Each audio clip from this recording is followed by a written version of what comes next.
ഇന്നേ ദിവസം നിങ്ങൾ ഫേസ് ചെയ്യുന്ന ഭാരപ്പെടുത്തുന്ന വിഷയങ്ങൾ ഏതെങ്കിലും ഉണ്ടെങ്കിൽ ആ വിഷയത്തെ ഒരു നിമിഷം ഈശോയുടെ കുരിശുബലിയിലോട്ടൊന്ന് സമർപ്പിച്ച് പരിപൂർണമായിട്ടൊന്ന് സമർപ്പിച്ച് ഇപ്പോൾ ഒന്ന് സമർപ്പിച്ച് ആ പ്രാർത്ഥനാ നിയോഗത്തെ, ആ പ്രാർത്ഥനാ വിഷയത്തെ ഡയറക്റ്റ്ലി നിങ്ങൾ ഇപ്പോൾ യേശുവിൻ്റെ കുരിശുബലിയിലേക്ക് സമർപ്പിച്ച് കർത്താവിൽ നിന്ന് ലഭിക്കുന്ന അഭിഷേകത്തെ സ്വീകരിക്കുക. ഞാനിത് പറയാൻ കാരണം ഇത് സുവിശേഷമാണ്. ഇത് കേൾക്കുമ്പോൾ, വിശ്വസിക്കുമ്പോൾ അഭിഷേകം നമ്മുടെ ആത്മാവിലേക്ക് കടന്നു വരും.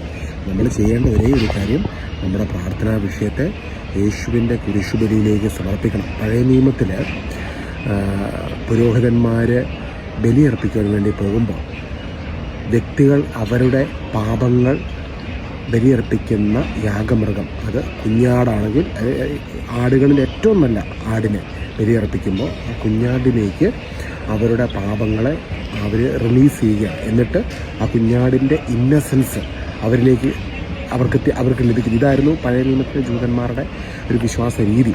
അത് ഈശോ നമുക്ക് വേണ്ടി കാൽവരി മലമുകളിൽ പരിഹാരബലിയായി തീർന്നുകൊണ്ട് നമ്മളെ വീണ്ടെടുക്കുന്നതിൻ്റെ അതിൻ്റെ ഒരു സിംബോളിക്, അല്ലെങ്കിൽ എന്നാ പറയുന്നത്, ദൈവം പഴയ നിയമത്തിലെ പ്രവാചകന്മാരുടെയും പുരോഹിതരുടെയും അത് ചെയ്യുവാൻ ആവശ്യപ്പെട്ടത് പിന്നീട് നടക്കുവാൻ പോകുന്ന ഏറ്റവും ശ്രേഷ്ഠമായ, ഈ ലോക ചരിത്രത്തിൽ തന്നെ ഏറ്റവും ശ്രേഷ്ഠമായ ദൈവപ്രവൃത്തി. അതെന്താണ്?